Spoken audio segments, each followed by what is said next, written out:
Muchas gracias a todos por venir hoy. Como sepan, mi nombre es Marvin Govinden. Soy uno de los FAEs de Ion Associates en México. Nosotros representamos varias marcas. Una de esas marcas es Power Integrations. Y con Power Integrations hemos estado empujando el diseño de fuentes AC/DC. Y hoy vamos a presentar varios aspectos de diseñar una fuente de AC/DC. Lo pone así en 10 minutos. Esta presentación es más largo que 10 minutos, pero la herramienta después es más rápido. Lo voy a tratar de hacer 35 minutos, practicar, hacer un overview de cosas básicas y después vemos la herramienta. Entonces vamos a comenzar. Okay.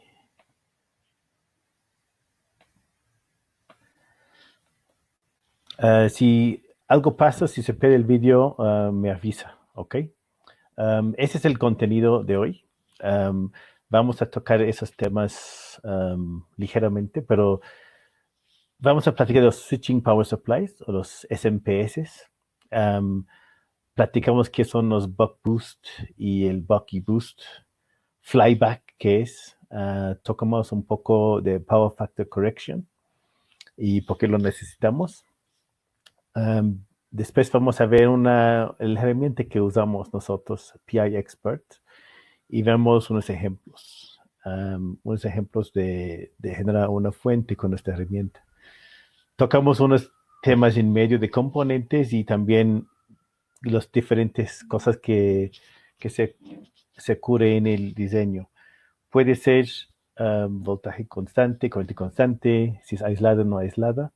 Lo vamos a platicar de esos temas cuando sale en esa presentación. Entonces, fuentes de alimentación. ¿Por qué desarrollar una power supply, una fuente de alimentación? ¿Por qué hacerlo? Pues pensándolo así rápido, pues es complicado, es peligroso, igual se puede electrocutar una, puede ser caro. Después, ¿cómo voy a medirlo? Sacar mediciones, ver si cumple con normas. Después tengo que pagar normas, como UL o NOM aquí en México. Y después tengo que ver todo, dónde surtir componentes, hacer pruebas y qué voy a invertir todo ese tiempo y qué voy a ganar, ¿no? ¿Qué ventajas tenemos? ¿Qué pros tenemos? Pues tenemos control de nuestro diseño totalmente. Entonces, una vez que conoces tu fuente como tu referencia, lo puedes modificar, lo puedes cambiar cositas ahí y lo puedes adaptar, hacer nuevos diseños después, ¿no? Mejorado, derivaciones de ese diseño. Muchas veces hemos tocado con clientes que tienen fuentes y están en 85% de eficiencia o 80% y quieren 90% de su fuente, pero no tienen el control para poder ajustar el fuente. Entonces, y también usas una fuente en un diseño y después se pone en otro diseño y no funciona tan bueno, ¿no? Entonces tiene que adaptar cosas ahí. Los mercados que estamos viendo en Latinoamérica, ¿qué están viendo la gente? Inteligencia en la casa, smart home, fábricas inteligentes, luminarias de LEDs, pero ya con más telemática, más inteligencia. Aquí en México, medidores de energía, desde gas, electricidad, agua. White goods, blancos así como sus refris y estufas y esas cosas, pueden tener un pequeño fuente ahí. Y en general, tecnologías IoT, eso puede ser un adaptador, un cargador para su aplicación, ¿no? Entonces, igual no quieren comprar una ya hecho, lo quieren hacer algo muy chiquito, compacto, integrado o por separado, en un bloque, como para tu cell phone, ¿no? Algo así. Entonces hay ventajas de hacer su propio PSU y obviamente hay dificultades, ¿no? Igual no son claros qué tanto tiene que invertir, ¿no? Pero vamos a asumir que hay interés de hacer un PSU. Vamos a ver en grosso modo qué son esas tecnologías, ¿no? Buck y Boost. Recordatorio, ¿qué es un buck? ¿No? Entonces, tenemos un voltaje de entrada y es más alta que de la salida, ¿no? Entonces, si tenemos una de 12 volts en la entrada y la salida es 5 volts, entonces es buck, es un step down, se va por abajo, ¿no? Y en tipo boost es el reversa, ¿no? Tenemos algo como 12 volts en la entrada y queremos 20 volts en la salida, algo así. Eso es versión DC-DC, pero igual puede ser que tienes 127 y tienes al final de tu circuito 200 volts. También es un tipo step up, ¿no? Un boost ahí. Igual tienes 227 y en tu salida tienes 100 volts, ¿no? DC. Entonces, en una forma es un buck también, ¿no? Hay una conversión, pero es más bajo el voltaje, porque el voltaje DC en la entrada puede ser 180 volts, por ejemplo, ¿no? Rectificado. Y también tenemos buck boost, ¿no? Entonces, ¿por qué buck boost? Pues, ¿qué tal si tenemos una pila ahí, 3.7 volts? Ese pila va descargando, llega a 3.3 volts, después 3 volts, que está ya en modo regulación, va de modo buck a modo de regulación. Pero todavía queremos que este funcione a 2.8 volts, 2.5 volts, ¿no? Entonces, que se descarga más, para que aproveche más el vida útil, ¿no? Del producto, para no tener que cargar tan frecuente. Entonces, en el mismo circuito se cambió en un boost. Entonces, hay opciones de buck boost también. Y hay diseños de referencia para esto. Entonces, aplicaciones, vamos a decir, otra vez mencionar, luminarias LEDs, esos pueden usar un PSU 50 watts, 100 watts o 25 watts, hasta eso, tan bajo así. Eso es una etapa de PFC, un PFC boost, una etapa de esto, más un flyback. Una aplicación solar, como usando un pila ahí de AGM o otro tipo, puede estar en 12 volts, 24 volts, es más un DC-DC. Esos hemos usado Boost en esa aplicación para tener más voltaje en la serie, para tener tiras más largas de LEDs, por ejemplo. En unos aplicaciones de aftermarket para coches y motocicletas, tienes típicamente 12 volts, unas tiras ahí de menos de 12 volts en la salida. Entonces, pues hay 9 volts por ahí. Y ahí lo pueden usar un book, por ejemplo. Blancos, así para la casa, sus estufas y todo. Un pequeño flyback, menos de 25 watts, típico. Y medidores también puede ser algo similar a un flyback ahí. Pero a veces hay aplicaciones donde quieren un buck, es más sencillo. Vamos a ver ya elementos del circuito que vamos a ver al final. Al principio de las fuentes que usamos, tenemos una etapa de rectificación, AC/DC. Entonces, como todos conocen, longitud de onda aquí del sinusoide, ese que sale el enchufe, puede estar en México 127, hay variación ahí.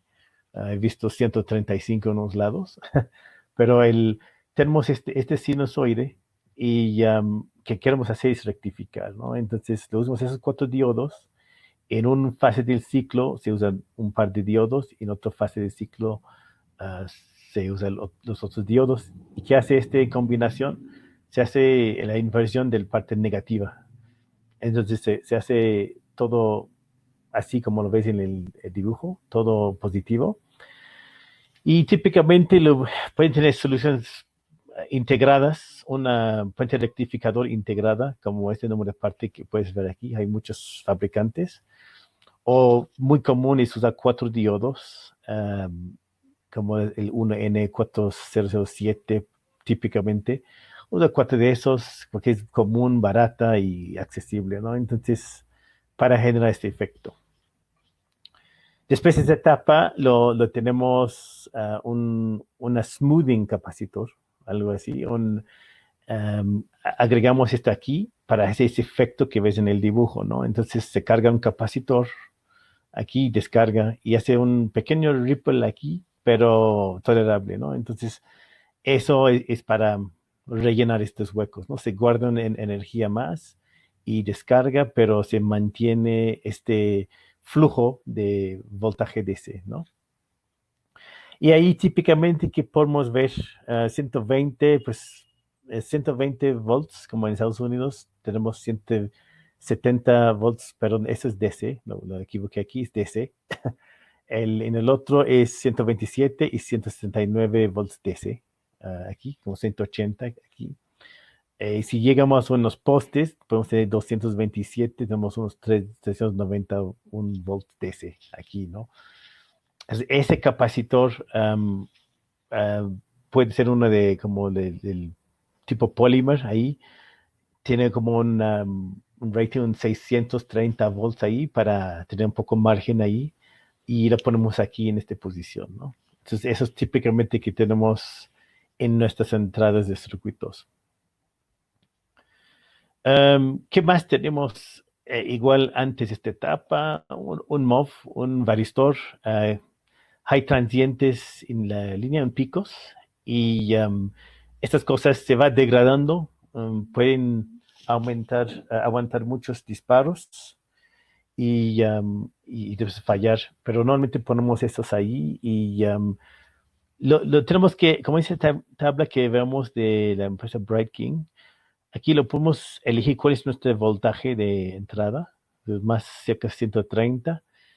Esto nos dice más o menos el voltaje que tenemos y eso nos da el voltaje del varistor, el clamping voltage, todo, ¿no? A veces la normativa dicta que tiene que ser el clamping voltage aquí. A veces exigen algo mucho más exagerado. Entonces, pero normalmente hay una selección, cada proveedor tiene una selección de varistores que pueden probar y nada más es saber cuál exige su aplicación. ¿Qué más ponemos? Tenemos ahí unos chokes, unos inductores. Tenemos mucho más información que vamos a ver aquí. Nuestros circuitos modernos switchean y ese switcheo genera ruido y ese ruido puede cambiar dependiendo de la carga. La normativa en todos los países dice que no deben inyectar tanto ruido en la red, ¿no? Entonces que regresa. Entonces lo tenemos que ver filtros para que ese ruido no regresa a la línea. Entonces, normalmente empezamos con algo en nuestro diseño, puede ser genérico, pero es algo que se puede modificar después, ¿no? Si tenemos problemas de ruido, lo podemos quitar esto y modificarlo. Pero como vamos a ver, lo vamos a empezar con un buen aproximación en nuestros diseños. Entonces, como dice aquí, el Common Mode Choke, el CMC, el flujo se suma para impedir el corriente, ¿no? Entonces, básicamente, en el differential mode se cancela y se suman en el common mode. Y depende de su aplicación, se tiene que jugar con esos parámetros ahí de ruido. Siempre llega el tema, ¿debe usar una aislada o no una aislada? Muchas veces la aplicación dicta que tiene que usar. Otras aplicaciones son más flexibles.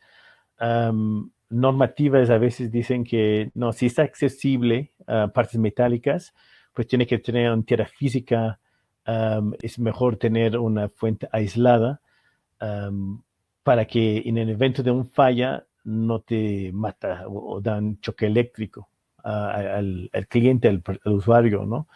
A veces las carcasas, porque son aisladas, son plásticos así, pues ya no presentan tanto riesgo, entonces pueden usar no aislada. Pero, ¿qué implica nuestros diseños, no? Aquí lo saqué unos esquemáticos de referencia aquí. a ver cómo con ese switcher aquí y ese transformador es aislada esa solución, porque aquí tenemos el magnético, que tenemos un primario y un secundaria. Lo único que conecta los dos es el flux entre los devanados. Y aquí también tenemos un optocoplador. Entonces, el parte de retroalimentación de la salida que se llega al IC está aislada eléctricamente. Entonces, ópticamente está transmitiendo el señal que dice el contador cómo está comportando las salidas, ¿no? Entonces, eso es que usamos en unos casos, en el caso aislada. Otro caso aquí, tenemos nuestra bobina, tiene el flux se está conectando la primaria con la secundaria y el auxiliar también. En este auxiliar, este lado que ves aquí, también eso es aislada. Nada más, obviamente, el cable que está envuelto el transformador, los cables tienen resina que aísla y está protegido todo, entonces no hay contacto físico, ¿no? Entonces, eso también es una versión aislada que vemos aquí con ese diseño. Entonces, el feedback, el retroalimentación, está aislada, ¿no? En este ejemplo aquí, abajo derecha, lo vemos esta versión, esa es no aislada, ¿no? Ves que todo está eléctricamente conectado, ¿no? Entonces, el feedback, el control, el drain, el source, todo está ahí. Entonces, igual esa aplicación está aislada físicamente, no presenta ningún riesgo. Igual está en un poste de 8 metros esta aplicación, ¿no? Entonces, no hay tanto riesgo. Y puede ser que es bajo corriente también, ¿no? Bajo potencia, no tanto riesgo. Y en este caso aquí que ves, hasta que nosotros tenemos los ICs que tienen aislamiento adentro. Entonces, en este familia que es InnoSwitch, en este caso, tenemos que se llama FluxLink. Entonces, hay retroalimentación aquí, pero no es eléctrico. Entonces, sí está aislada. No hay forma que se puede hacer un puente aquí y conectar el secundario con primaria. Y aparte, el transformador aquí en este dibujo está aislada también, ¿no? Entonces, esa es otra versión de tener un diseño aislado.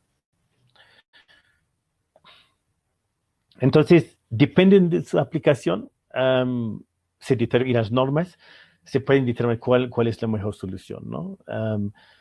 Si hay acceso, si es algo muy accesible, hay partes metálicas, igual una fuente aislada es mejor, ¿no? Pero también normalmente normas exigen fusibles y conexiones físicas a la carcasa para que en evento de falla se rompe el fusible y ya no hay riesgo, ¿no?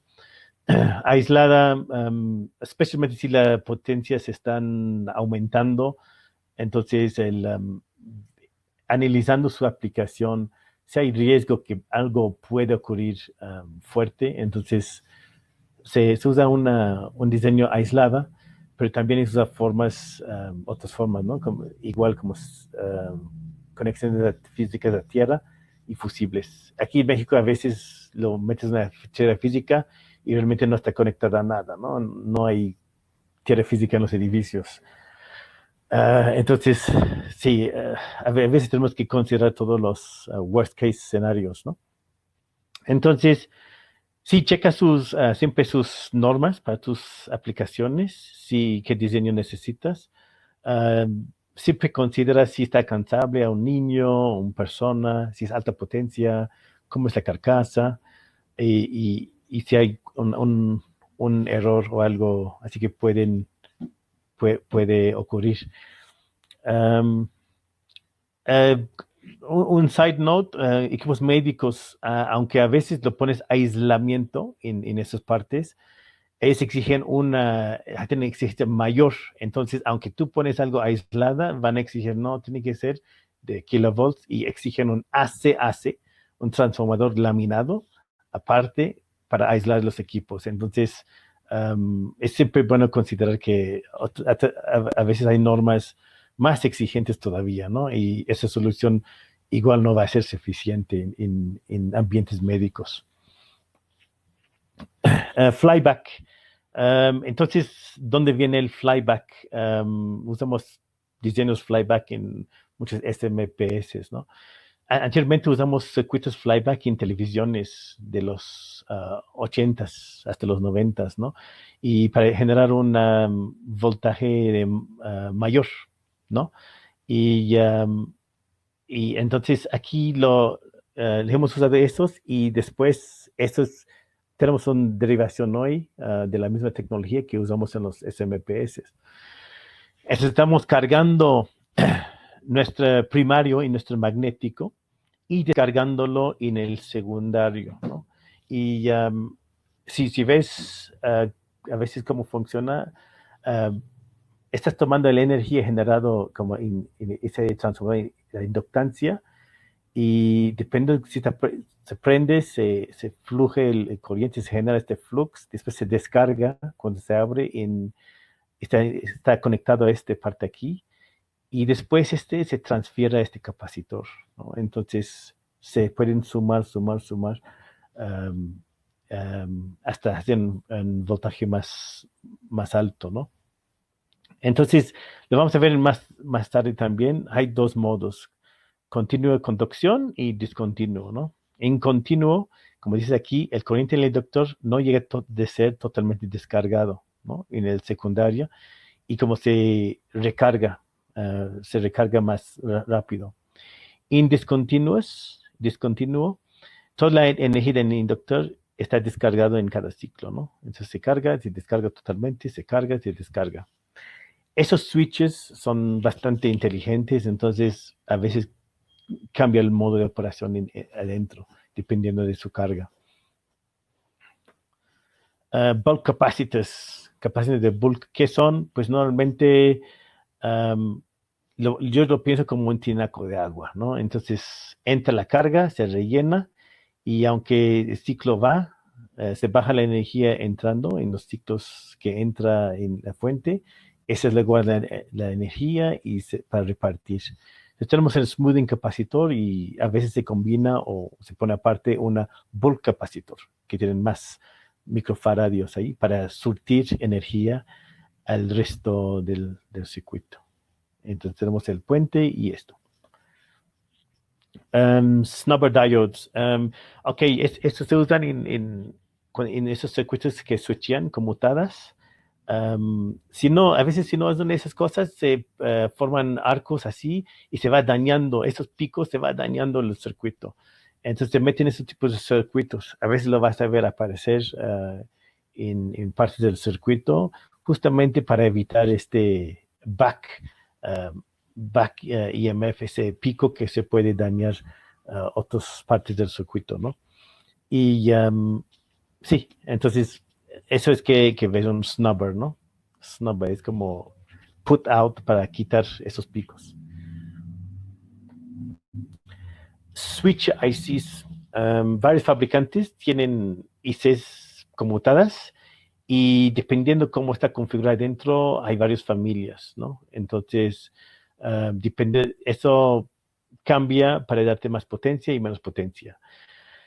Y aparte de esto, en cada uno de esos ICs tenemos opciones. Aquí lo saqué un screenshot de una tabla, ¿no? Entonces, este dispositivo tiene varias configuraciones, ¿no? Entonces, dependiendo cómo lo configuramos, lo puede tener más potencia, hasta 28 watts, con el número de parte y con varios componentes que elegimos. Y se puede cambiar, modificar pues un IC pueden tener como es, no sé, 10, 12 configuraciones, ¿no? Tenemos ahí un MOSFET integrado, donde viene el source y el drain. Tenemos para prender el dispositivo, y también detectar si hay bajos voltajes. Y también, eso como lo ves aquí, está conectada la salida, ¿no? Está ópticamente.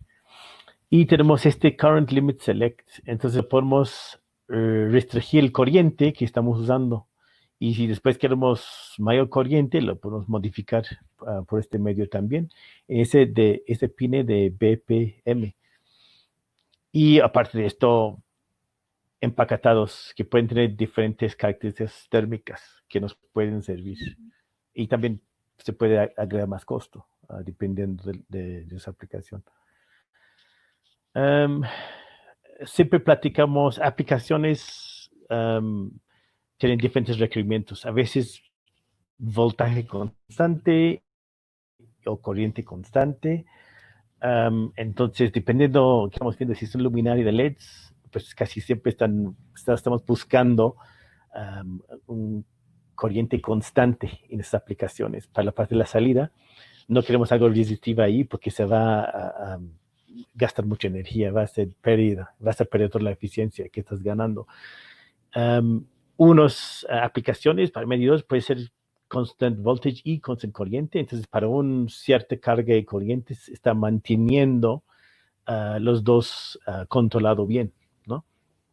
Otras aplicaciones lo queremos nada más voltaje constante de 12 volts y lo sumamos lo más cosas posible, ¿no? Pensando como esos LEDs que compras de rollos que tienen pequeñas como resistencias ahí y puedes cortar y pegar, esos todos son CV, constante voltaje, ¿no? Y entonces para relevadores a veces un CV, un fotocontrol, un CV, luminarias puede ser constante corriente, ¿no? Entonces nada más tenemos que saber quién necesita nuestra aplicación. Otro tema que nos ha salido, si tienes dos salidas, ¿no? Sale el tema de cross regulation, ¿no? Entonces, tenemos una fuente, un AC que cambia DC en la parte rectificada, y en la salida ya tenemos dos voltajes, porque nuestra bobina tiene 12 volts y 5 volts, como lo ves en este dibujo.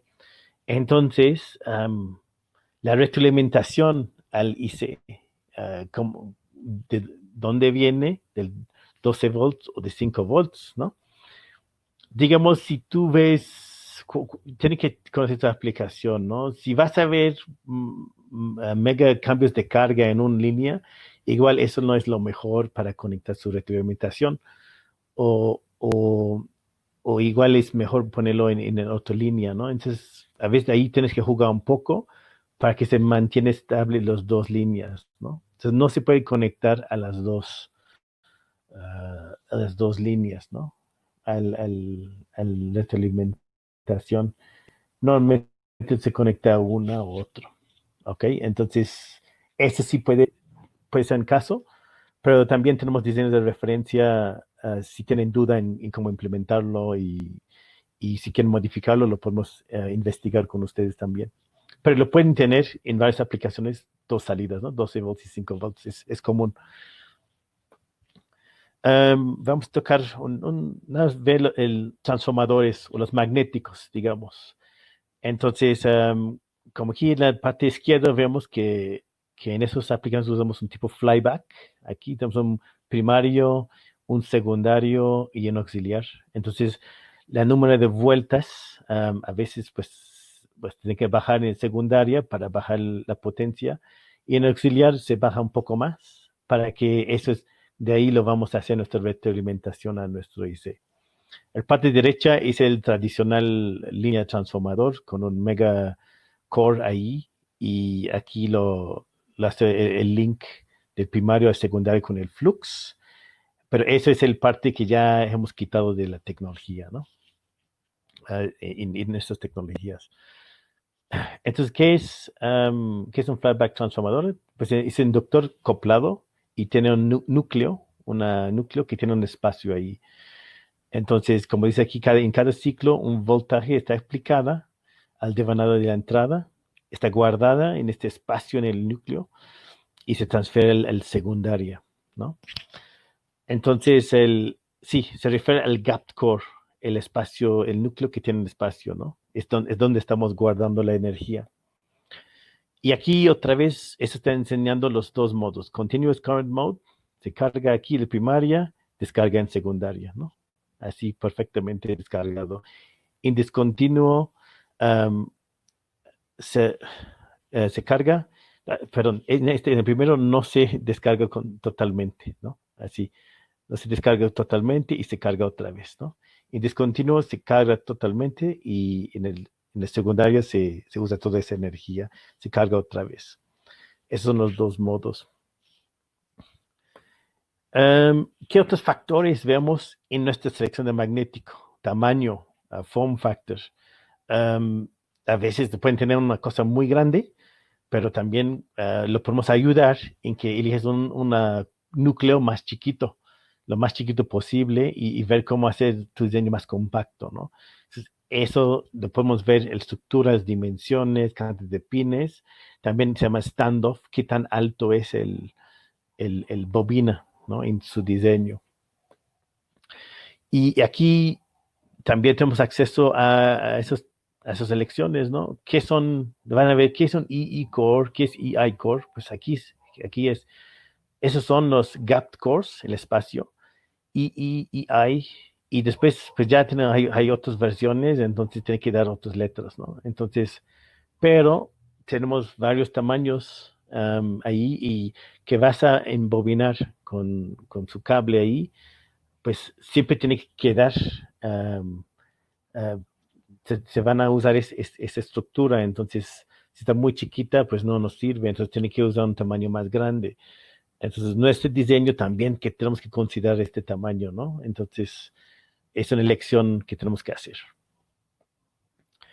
Uh, para diseños ya hechos, a veces lo puedes checar en los fabricantes y ya tienen cosas ya hechos. Entonces, si pueden conformar a un diseño ya hecho, ya diseñado, pues igual se pueden hacer el cruce, ¿no? Ver qué necesitan y intentar usar algo off the shelf.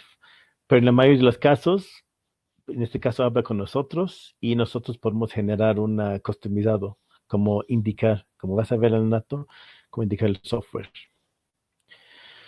Entonces, opciones del switcher, el IC, el integrado. Entonces, hay familias ahí. Empieza con uno. Tiene que consultar los sitios web para tener una idea en qué familia vas a usar, ¿no? Si va a ser algo muy potente, tentamos a 100 watts, un Nino Switch, o puede ser un Hyper Switch, Hyper PFS, con algo con PFC, un Top Switch, también puede ser una buena opción. Un Link Switch o un Tiny Switch para bajos wattajes, ¿no? Nosotros tenemos hasta un tabla mucho mayor, más grande que nos pueden ayudar a elegir. Entonces, um, aparte de elegir una familia, nosotros apoyamos en esa parte.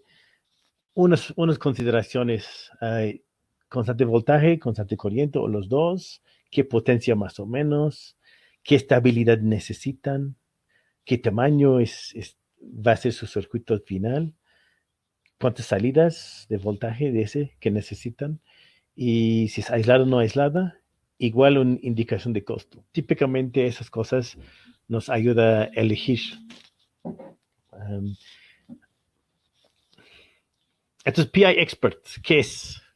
Power Integrations, tomando todo lo que hemos visto aquí, esta herramienta lo desarrollaron primero un tipo de format de Excel y después hicieron un tipo de IDE donde ya está todo más user friendly, ¿no? Entonces, se quita mucho tiempo, no tienes que hacer los cálculos porque ya, pues, el parte de atrás, el software lo hace para ti y te da opciones, entonces te genera varias soluciones a la vez. Entonces, lo hemos aplicado en muchas aplicaciones en Latinoamérica, medidores, iluminación, refris, y en otros circuitos, en cargadores, IoT, en muchas aplicaciones se pueden usar esta herramienta, ¿no?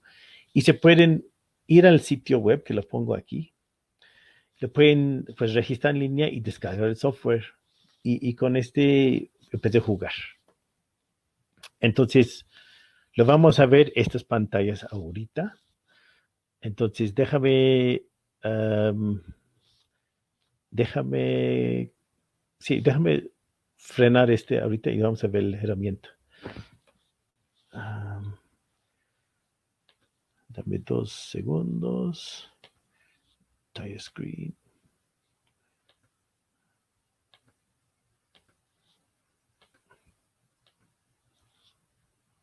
Ok, ¿ves mi pantalla?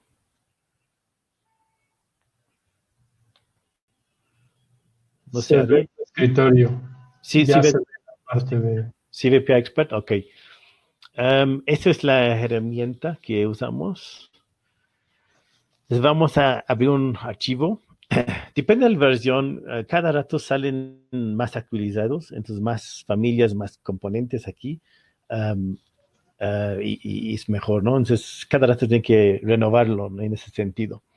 Pero vamos a ver qué tipo de potencia aquí en esta aplicación. Vamos a elegir de 10 a 20 watts. Se reduce mis opciones aquí.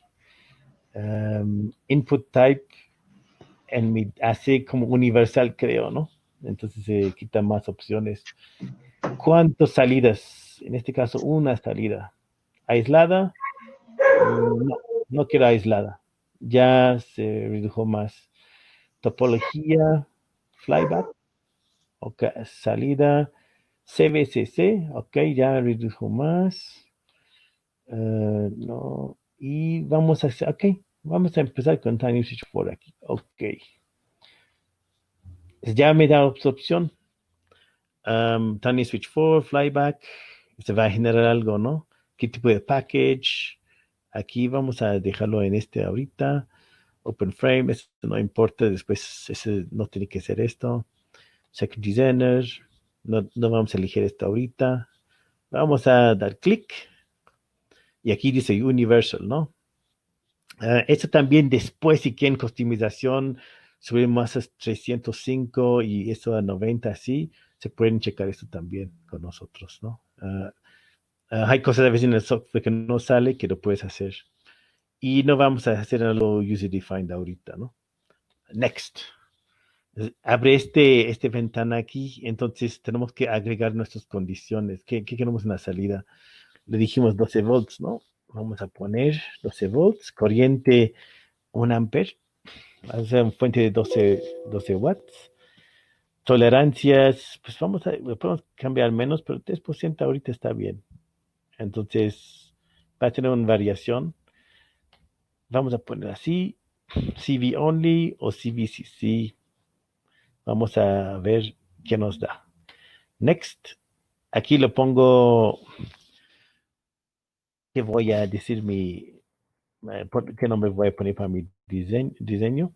Shield windings. Eso lo pueden agregar o lo pueden dejar, el mismo fabricante de magnéticos puede agregar los shield windings después. No es necesario agregarlo en este software, pero lo puedes poner.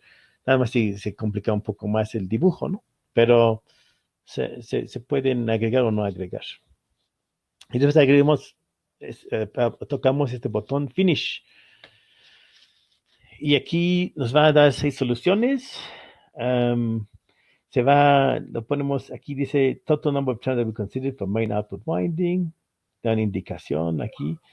Y nos va a elegir los cores, esa parte de los magnéticos, para que no tenemos que pensar tanto, el software va a elegir algo. Eso también puede cambiar después si tu fabricante de magnéticos dice, yo puedo usar algo más chiquito, pues adelante, ¿no? Um, entonces se hace optimización. Ese piensa mucho más rápido que yo. Yo tardo meses para hacer esto y esta cosa ya generó varias soluciones. Te da un IC, un tipo de core, un IC, el diodo que va a usar ahí en la salida, da opciones aquí y lo puedes decir, esto, tengo estas ya. Yo tengo esos diodos o va con el primero así y después pones open y rápidamente se genera tu circuito. Dice 12 volts, 1 ampere. Aquí es el regreso, aquí es tu transformador, aquí está la entrada, así. Entonces, como vimos en la presentación, aquí es tu puente rectificador, aquí agregar un fusible también, aquí puedes agregar tu MOV también, tu smoothing capacitor, también sirve como tu bulk capacitor, una idea de tu common mode choke, aquí, y después esos están configurando ya cuándo va a aprender arrancar tu dispositivo y sea en under voltage condition, así. Aquí tenemos el opto feedback desde secundaria. Eso es como una filtración que tenemos aquí. Esos son los caps grandes ACs que ponen. He visto que la gente han quitado también, no han usado. Aquí tenemos un circuito de salida. Aquí es el diodo que recomendó en este tipo de quitar ruidos aquí para que aguanta este back EMF aquí, el snubber. Y tenemos unas caps de salida. Esto también mata el ruido. Este combo aquí, este tipo Pi también mata el ruido. A veces la gente han quitado este también. No es necesario usar. Depende de qué es su carga. Entonces, tenemos aquí ya en un cantidad de componentes poquitos y tenemos un diseño generado. Y todavía aquí lo podemos entrar si queremos cambiar cosas. De bobinas se pueden cambiar core type, todas estas cosas, ¿no? Aquí te da una idea. Normalmente esta parte lo hacemos con el manufacturero de magnéticos. Aquí sí que quieres cambiar el core, ¿no? ¿Cuál ha usado? Y cuando una vez que cambias algo, lo tienes que oprimir este botón otra vez para hacer la optimización.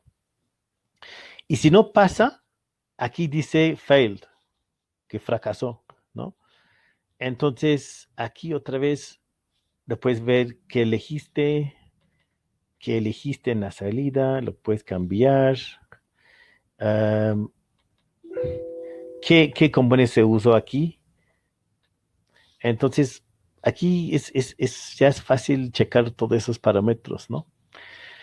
Pero más importante, resultados. Es el parte tipo Excel que da más números. Si quieres ver todo en números, qué eligió, qué cambió y qué quieres mover, aquí lo puedes checar las cosas y moverlos también. Pero aquí hasta el package, si hay otros packages que quieren usar. Entonces ya puedes ver en más profundidad. El software está diciendo qué eligió. Entonces, que de hace 12 años lo hicimos manualmente para calcular, ese ya está haciéndolo rápido, ¿no? En el parte de construcción, ese parte lo imprimes, después guarda todo el proyecto o imprimir todo en PDF. Ese parte aquí, lo puedes hacer el export en el software, batch export de todo, o nada más ciertas hojas, y aquí te dice cómo construir. También tu fabricante igual dice que no, tengo otra construcción mejor, lo voy a usar menos tape, otro tipo de cable. Entonces, dependiendo de qué dicen ellos, lo podemos adaptar, ¿no? Y dice los materiales, el core, el varnish, todo, ¿no? Unas recomendaciones. Entonces, se hace bastante trabajo para nosotros. También hay un BOM. Entonces, este BOM, obviamente en esa parte de part numbers, tiene que usar todos mis números de partes y mis fabricantes. No es cierto, lo puedes usar que quieres, pero nosotros podemos cruzar varios componentes con nuestras líneas. Entonces, puede ser diodos, los MLCCs, pueden ser, sí, los magnéticos y todo. Entonces, aquí hay 23 componentes. Entonces, de ahí lo podemos apoyar hasta las resistencias. Y obviamente, si usan de mis líneas, yo te puedo hacer llegar muestras gratis, ¿no? Entonces, es ventaja también. Entonces tenemos el BOM y eso aquí, una indicación del layout, ¿no? Es nada más una indicación, no tienes que seguir esto, pero es una indicación cómo vas a separar tu parte AC y tu parte DC, ¿no? Entonces, donde ves aquí el transformador, el optocoplador, dos circuitos separados, ¿no? Y todo eso se puede exportar. Ok, déjame otra vez regresar a la presentación. Ok. Adair me dice si estoy compartiendo mal las cosas, ¿ok? Sí, todavía no aparece la presentación. ¿No aparece? No, ¿Ahorita? ya. ¿Ya? Ok. Déjame ver, checar el tiempo. Ok. Entonces aquí, eso que acabamos de ver, estas son las ventanas que vemos en el software, las opciones que tomamos.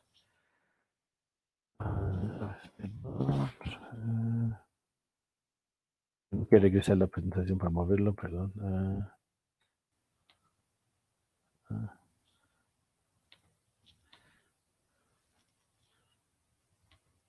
Ok.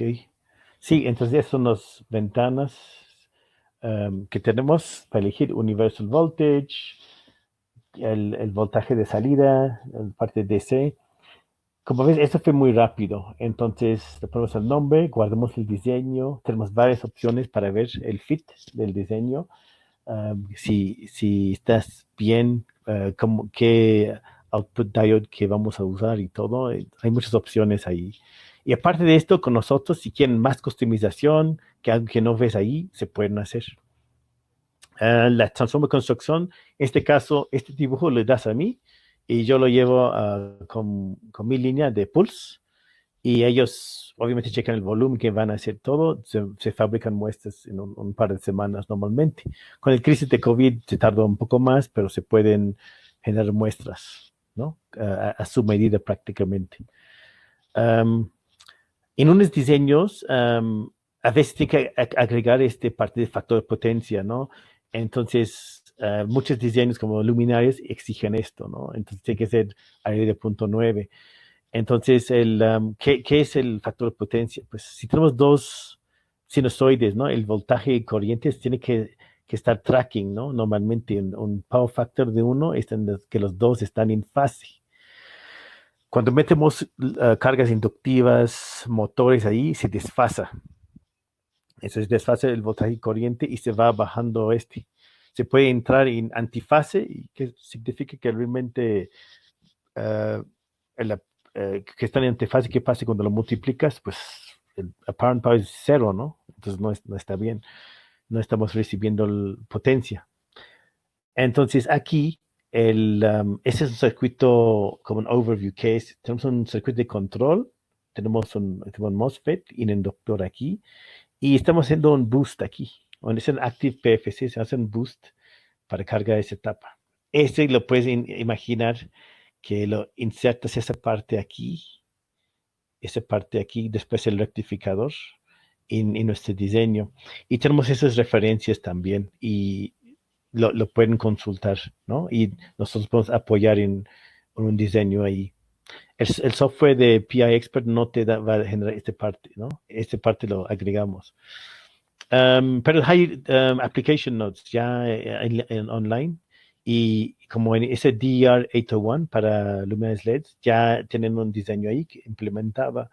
Entonces aquí lo puedes ver todo el control, los componentes, el PFC diode. Aquí, por ejemplo, esto te da un número de parte ahí. Yo te puedo dar otros números de partes, ¿no? Entonces, um, obviamente, yo te hago llegar las muestras gratis, ¿no? Entonces, el de Power Integration es igual. Otros diseños que ya incluye una etapa, sí, si ves en el sitio web, el HyperPFS, sí tiene diseños de referencia con PFC ahí. Entonces, tenemos esos. Otras cosas, como mencioné, si quieres los MLCCs, si ves en el BOM hay unos MLCCs, igual no quieres los más chiquitos del mundo, entonces que es unos tamaños 0805, 1210. Siempre es bueno checar el rating de esos voltajes, porque si tienes 180 volts en tu entrada ahí, en esa entrada después del electrificador, pues el suma de esos ratings debes tolerar, ¿no? Entonces, a veces lo metes algo muy chiquito y después el rating no aguanta. Entonces lo separamos, lo podemos hacer varios trucos ahí para meter más resistencias para que aguanta el rating, ¿no? Para que no se quema. Y tenemos muchos sabores de MLCC también que podemos hacer llegar. Diodos, tenemos línea que tienen diodos. Entonces, en el diseño, en el BOM, se va a indicar si son fast recovery, si son Schottky, un rectificador, un ultra fast. Obviamente, igual para el fast recovery, como en PFC, queremos fast switching, low VF. Obviamente, low VF menos pérdidas, es más eficiente, ¿no? Entonces ganamos eficiencia. Schottky dies igual, lo queremos tener un bajo voltaje. Dependiendo qué quieren, lo podemos checar. A veces, usando un diodo de surface mount, de through hole, agrega costo. Si es costo que es no problema, se pueden usar otra cosa, ¿no? Pero hay opciones de hacer todo SMD, ¿no? Entonces, aquí hay unos ejemplos de números de partes que hemos considerado en diseños. Y también la pregunta, reguladores, es que yo tengo más voltajes de 3.3 volts ahí en mi diseño. Pues sí, lo podemos agregar un regulador, un LDO o algo así, un linear regulator. Lo podemos amarrar a la línea del circuito. Esos son circuitos sencillos. Lo podemos calcularlo, asegurar que no estamos haciendo nada mal, agregando más carga que necesario. Pero para sus otros elementos de sus diseños, ahí lo podemos conectar un LDO o un regulador en el de 5 volts o algo así. Y ya tienes otro voltaje, ¿no? Entonces, igual lo podemos hacer llegar esas opciones para su diseño. En la parte de PCB, como vimos en el software, te da una indicación que prácticamente viene del application note, que veamos en diseños que se puede implementar como puntos de soldadura, así, vías, meter placas de cobre, es muy típico en diseños que hemos visto.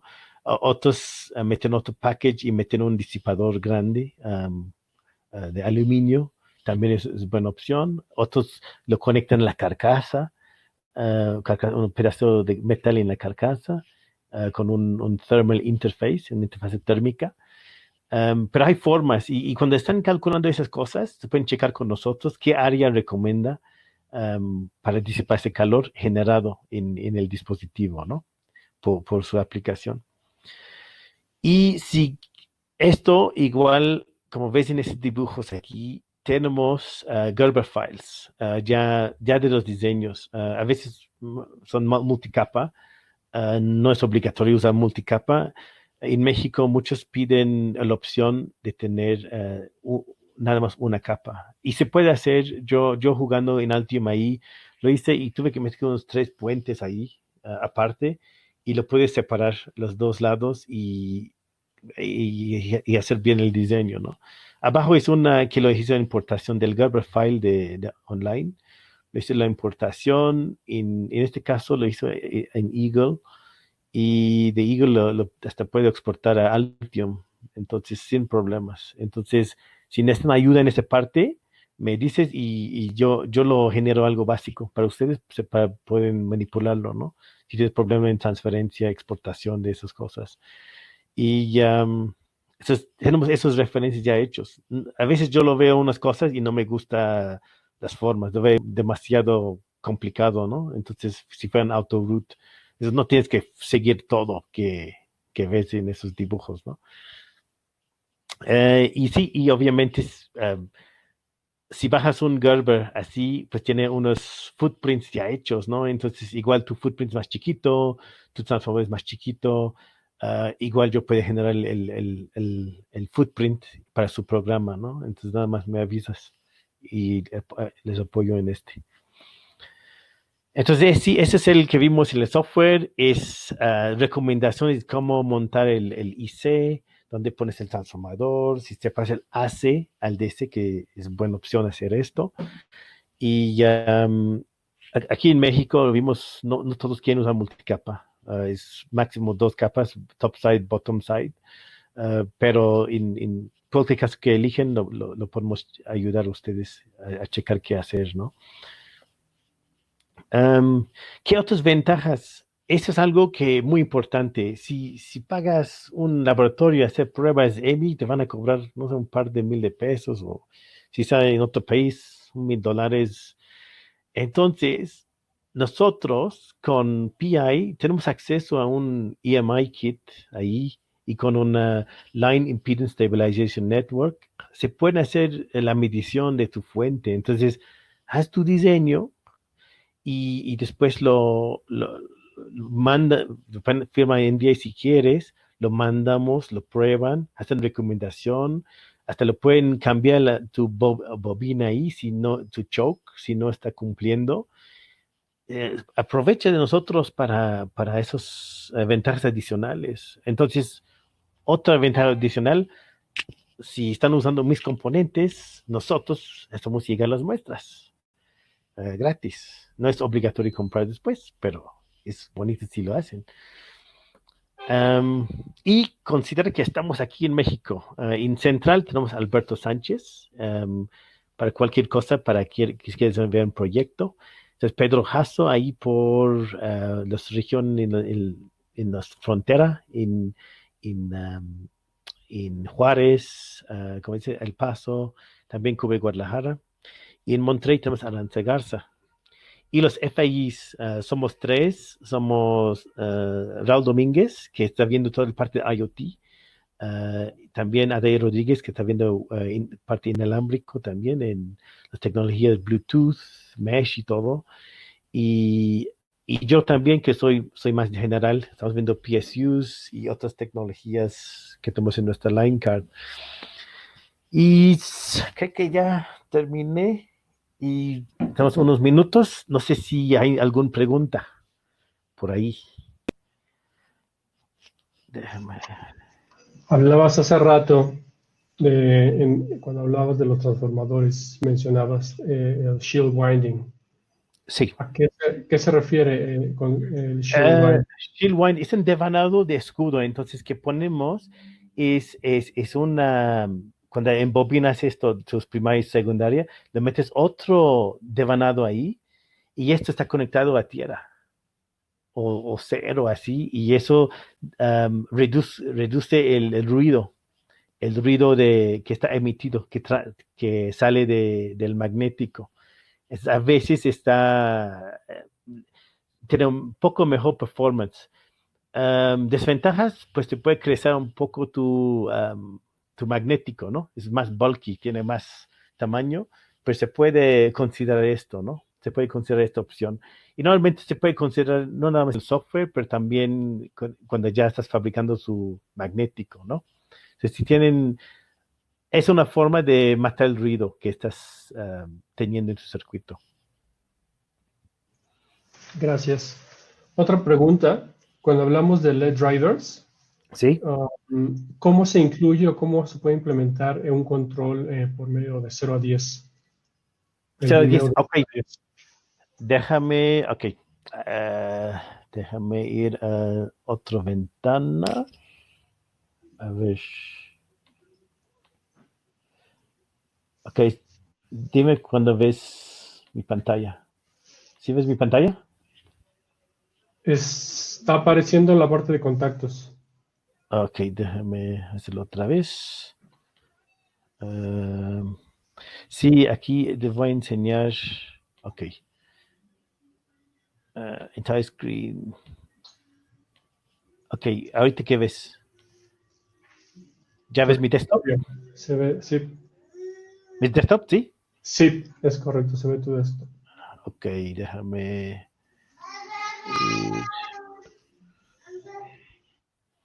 Ok, ¿ves este esquemático? Listo, sí se ve. Ok, entonces en este diseño aquí, vamos al esquemático. En ese DER801, en ese diseño, ¿dónde está? Si no estoy equivocado, es esta PFC. Que básicamente lo que quieres mostrar es, nosotros tenemos, no solamente tenemos las herramientas de evaluación del PI Expert, sino también Sí, tenemos varios diseños de referencia. Entonces, exacto. Aquí es un ejemplo, el dimming section, es el dimmeo. En este diseño de referencia, como mencionas, ya implementaron una sección de dimmeo. Entonces, lo podemos analizar esto y su circuito y ver cómo incorporar esto en su diseño. Entonces, se integra a este esquemático. Entonces, aquí lo hacen en secciones, como el PFC, la entrada, lo puedes ver todo. Pero también hay una sección de dimmeo, es 3 en 1. Entonces 0 a 10, PWM. Entonces lo podemos checar esto, ¿ves aquí? DIM plus más y menos aquí. Se lo podemos copy-paste prácticamente esas referencias, ¿no? Pero si queremos, sería bueno, si nos contactan después, lo checamos su diseño y ver qué podemos implementar y en qué parte, ¿no? ¿Dónde podemos implementar esto? Pues sí Justo se eso. pueden, sí, El soporte que nosotros podemos dar aquí local es eso, no solamente en la ayuda en el diseño de la fuente, sino ya en requerimientos más específicos. Y trabajamos junto con el fabricante. sí. Y en esas app notes hay mucha información de todo, ¿no? Entonces se explica cada cosa que está haciendo. Entonces, más también se pueden copy-paste el diseño de referencia o decir, quiero todo esto menos esa parte y lo checamos esto, ¿no? A ver, aquí lo vi, no, es en el otro, perdón. Aquí, shield winding, aquí lo ves. ¿Ese qué hace? Le agrega otra bobina ahí, ¿no? O sea, a veces le agregas esto y se agrega una línea o otra parte aquí, pero te indica dónde agregar el shield winding, ¿no? Si lo generas en el circuito. Ok, otra Otra pregunta, pregunta. ¿hay alguna herramienta para estimar el ruido EMI? El ruido EMI. Déjame pensar. No sé si hay un simulador online, en PI no, pero igual lo podemos checar los parámetros que estamos generando en PI Expert, checar con nuestros files ahí, pero igual cuando generas algo, un diseño, lo podemos mandar, lo mandas a nosotros y nosotros lo mandamos al laboratorio para ver realmente y caracterizar todo su diseño. Entonces, aquí al final de esos reportes, ves toda la caracterización que hacemos, ¿no? Del MOSFET, del diodos de la salida, y aquí hay los EMI plots también. Y porque si lo piensas esto, si tu carga cambia y tu entrada cambia, ya está operando a 230, no a 127, tu switch cambia de su frecuencia y el perfil de ruido puede cambiar. Eso me pasó a mí. Entonces, es para la condición que quieres, aquí está todo. La condición que quieres probar, lo hacemos la prueba. ¿Ves? Aquí es el EMI Spectrum Analyzer y aquí el Listen y aquí está conectado y aquí es el fuente. Eso se puede aprovechar de esos recursos y no pagar. Más importantemente, no pagar. Y lo generamos todo esto para ustedes. Otra pregunta, y voy a apoyar compartiendo mi pantalla. ¿Cuál es la potencia máxima que se puede alcanzar con estos diseños? Ok, depende de la familia. Que tenemos unos diseños de referencia 120 watts, que con top switch a 200 watts. Tenemos que checar qué están haciendo y hay unos MOSFETs de entrada um, que usas adentro el switcher y a veces tiene que hacer un stack FET, ¿no? Mete otro ahí para tolerar el voltaje, ¿no? Dependiendo qué es su aplicación. Entonces, hay otras cosas que podemos hacer que el software no va a hacer, pero lo podemos checar esos. Pero tenemos diseños arriba de 100 watts en ciertas familias, ¿no? Entonces, eso lo checamos dependiendo de su aplicación, ¿no? Si es menos de 25 o si quieren mayor de 120, lo podemos checar en qué nivel podemos llegar. Adey, ¿querías compartir tu pantalla o...? Perdón. La compartí, Sí. compartí Ok. usando Sí, el PDF de Power Integrations, sí, donde también dependiendo de la potencia va a ser también la familia que se recomendará. sí, exacto, sí. Ahí está esto y a veces le vas a decir, oye, no sé con cuál empezar. Habla con nosotros y nosotros con Power Integrations y lo elegimos. Hemos visto que unos dicen que he usado Top Switch y después lo hemos cambiado a Tiny Switch. ¿Sabes qué? Están en overkill en este diseño y hay otros que estaban en Top Switch y mejor vamos al Conino Switch ahí, ¿no? Y para otros, no, empiezas con HyperPFS para tus luminarias y esas cosas, ¿no? Entonces, depende mucho de su aplicación, pero como tenemos este gráfico, pues también podemos ir en más profundidad, ¿no? En la elección. También físicamente tenemos unos diagramas de bloques y es como Markov process. Empiezas con un lado y después tomas una decisión y llegas a esto, tomas otra decisión, llegas a esto y llegas al final, es un link switch a este corriente y este voltaje. Entonces te hace llegar, como hace el software, pero lo tenemos físicamente en PDF también. Gracias. Normalmente los capacitores electrolíticos determinan la durabilidad de la fuente. Sí, ¿Se pueden cruzar con otro tipo de capacitores más robustos? sí. De hecho, en mis fuentes, yo hice versión tipo high-end, lo cambio todos los electrolíticos por tántalo, que fue más caro. Y eso fue para larga vida, ¿no? Porque no se seca y todo. Se puede hacer, pero sí, en un parte donde hablan los bulk ahí, estaba muy grande, otro form factor, no estaba tipo cilíndrico, fue cuadradito. Se puede hacer y se puede analizar, pero como dices, los capacitores de aluminio se secan, entonces si quieren más vida útil, se pueden usar otro tipo de capacitor para extender la vida. Y sí, yo puedo apoyar en esto. No tengo línea de capacitores, pero te puedo apoyar en la selección. Muchas gracias. Tenemos otra pregunta. ¿La herramienta te indica alguna referencia para el diseño de la PCB, pensando en qué pistas o dónde puede pasar más corriente? El herramienta no. Nada más te va a dar esta cosa básica como que han metido en nuestra aplicación. Pero igual nosotros vamos a apoyar en esa parte. Mete ahí unas pistas genéricas ahí y después en la revisión con nosotros aconsejamos qué tiene que poner, si es un plane, si es un plano, si pueden usar una pista, y si algo está cerca de otra cosa y no debe de ser, un señal de control, usan nosotros para esto. Todo el recurso para tener los menores errores en su fabricación de PCB. Sí, eso es que dar como guía esto. Pero Y sí, entonces ahí es donde igual, podemos apoyar con esas recomendaciones sí, de layout, ¿no? De sí, conexión. exacto. Sí, sí, aprovecha el conocimiento de todos nosotros de que hemos trabajado y las malas experiencias cuando se explotan las cosas. Y también hemos trabajado en proyectos que necesitaba UL, normas UL y ANSI y CE, y tenemos otras referencias ahí donde podemos ver qué dice la norma, ¿no? Para que nos da indicación, porque a veces, como dices, en el AC, el conector, el espacio entre las pistas tiene que ser mayor. Si va a alcanzar 277, un pequeño conector no es suficiente, tiene que dejar más espacio por normativa. Entonces, en toda esa parte tenemos otras experiencias que podemos compartir.